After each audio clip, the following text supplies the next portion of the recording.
안녕하세요. 건강지킴이입니다. 구독과 좋아요는 힘이 됩니다. 작은 습관이 여러분의 건강을 지켜드리겠습니다. 오늘은 많은 분들이 고민하는 피부 뾰루지에 대해 이야기해보겠습니다. 젊었을 때는 여드름이 나는 것이 당연하다고 생각했습니다. 하지만 50대가 넘었는데도 얼굴에 뾰루지가 생기고 한 번 생기면 잘 없어지지 않고 자꾸 반복된다면 단순히 피부 문제로만 생각해서는 안 됩니다. 사실 피부는 우리 몸의 건강 상태를 가장 먼저 보여주는 기관입니다. 간이 힘들어도 피부에 나타나고 혈당이 높아져도 피부에 나타나며 스트레스가 쌓여도 피부에 나타납니다. 그래서 의사들은 피부를 건강의 거울이라고 말합니다. 오늘 영상에서는 나이가 들수록 뾰루지가 생기는 이유, 위험 신호, 집에서 관리하는 방법, 그리고 많은 분들이 궁금해하는 피부 재생에 도움이 되는 연고와 크림 이야기까지 자세히 알려드리겠습니다. 끝까지 시청하시면 피부 건강뿐 아니라 몸 전체 건강을 관리하는 데 큰 도움이 될 것입니다. 우선 나이가 들수록 왜 뾰루지가 생기는지 알아보겠습니다. 많은 분들이 나이가 들면 피부가 건조해지기 때문에 뾰루지가 안 날 것이라고 생각합니다. 하지만 실제로는 그렇지 않습니다. 나이가 들수록 피부 재생 능력은 떨어지고 면역력도 감소합니다. 젊을 때는 하루 이틀이면 없어지던 염증이 오래 지속되고 작은 자극에도 피부가 민감하게 반응하게 됩니다. 특히 피부 장벽이 약해지면서 세균이나 먼지, 자외선의 영향을 더 쉽게 받게 됩니다. 그래서 작은 염증이 뾰루지로 발전하는 경우가 많습니다. 여기서 중요한 것이 있습니다. 뾰루지가 생겼을 때 우리 몸이 보내는 건강 신호를 읽을 수 있어야 한다는 것입니다. 예를 들어 턱 주변에 반복적으로 뾰루지가 생긴다면 혈당 문제를 의심해 볼 수 있습니다. 혈당이 높으면 몸속 염증 반응이 증가합니다. 그 결과 피부에도 염증이 생기기 쉬워집니다. 특히 단 음식을 좋아하거나 배가 자주 고프고 물을 많이 마시며 소변 횟수가 늘었다면 혈당 검사를 받아보는 것이 좋습니다.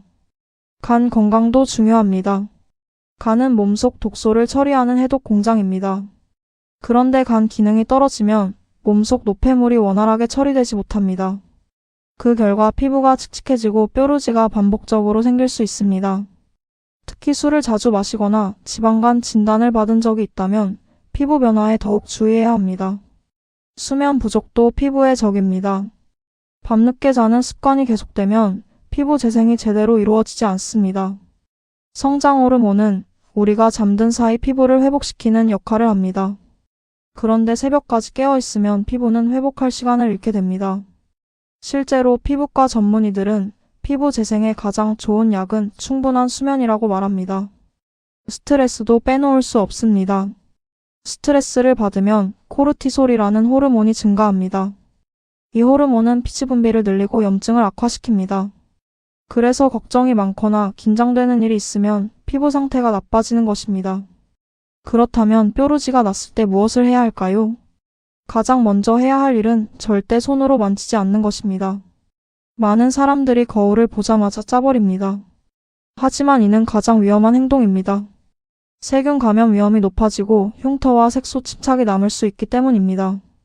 특히 중장년층은 피부 회복 속도가 느려서 자국이 오래 남습니다. 두 번째는 과도한 세안을 피하는 것입니다. 뾰루지가 났다고 하루에 여러 번 세안을 하면 피부 장벽이 무너질 수 있습니다. 세안은 아침과 저녁 2번 정도가 적당합니다.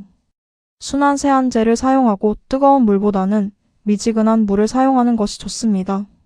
세 번째는 피부를 진정시키는 것입니다. 최근 피부과에서 가장 중요하게 생각하는 것이 피부 장벽 회복입니다. 피부 장벽이 튼튼해야 염증이 줄고 재생도 빨라집니다. 많은 분들이 후시딘과 마데카솔을 찾습니다. 하지만 일반 뾰루지에 무조건 사용하는 것은 권장되지 않습니다. 후시딘은 항생제 연고입니다. 세균 감염이 있는 상처에는 도움이 되지만 일반적인 뾰루지 치료제가 아닙니다. 마데카솔은 상처 재생 연고입니다. 이미 상처가 생긴 피부에는 도움이 될 수 있지만 뾰루지 원인을 치료하는 약은 아닙니다. 그렇다면 피부 재생에 도움이 되는 끝판왕 성분은 무엇일까요? 첫 번째는 병풀 추출물입니다. 흔히 시카 크림이라고 부릅니다. 피부 진정 효과가 뛰어나고 붉은 기를 완화하는 데 도움이 됩니다. 피부가 예민해졌을 때 사용하기 좋습니다. 두 번째는 판테놀입니다. 판테놀은 피부 장벽 회복에 매우 중요한 성분입니다. 손상된 피부를 보호하고 수분을 유지하는 데 도움을 줍니다. 피부과에서도 자주 추천하는 성분입니다. 세 번째는 세라마이드입니다. 세라마이드는 피부 보호막의 핵심 성분입니다. 나이가 들수록 감소하기 때문에 보충해주면 피부 장벽 강화에 도움이 됩니다. 네 번째는 히알루론산입니다. 피부 속 수분을 붙잡아주는 역할을 합니다. 수분이 충분해야 피부 재생도 빨라집니다. 다섯 번째는 나이아시나마이드입니다. 피부톤 개선과 피부 장벽 강화에 도움을 주는 성분입니다. 최근 피부과 화장품에서 많이 사용되고 있습니다. 만약 제가 단 하나만 추천해야 한다면 무엇일까요? 피부 재생을 위해서는 병풀 추출물과 판테놀, 세라마이드가 함께 들어있는 재생 크림입니다. 이 세 가지 성분의 조합은 피부 진정, 보습, 장벽 회복을 동시에 도와줍니다. 실제로 피부과 시술 후에도 비슷한 성분들이 많이 사용됩니다. 하지만 여기서 가장 중요한 사실이 있습니다. 피부 재생의 진짜 끝판왕은 연고가 아닙니다. 바로 충분한 수면입니다.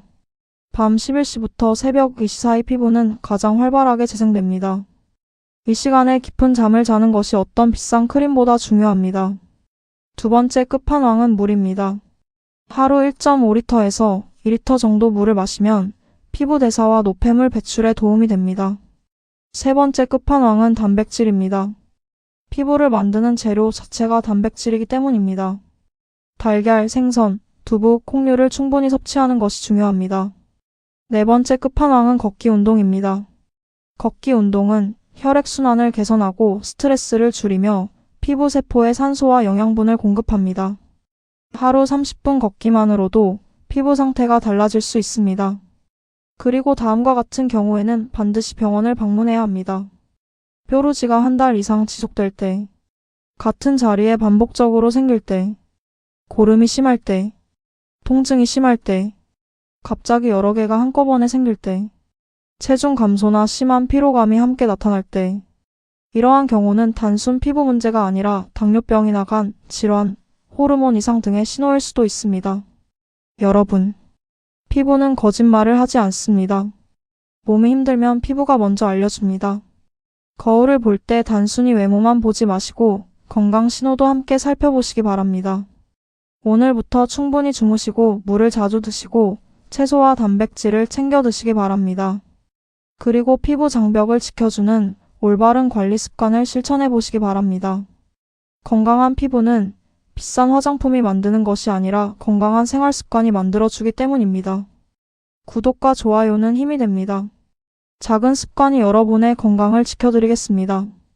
지금까지 건강지킴이었습니다. 시청해주셔서 진심으로 감사드립니다. 오늘도 건강하고 행복한 하루 보내시기 바랍니다.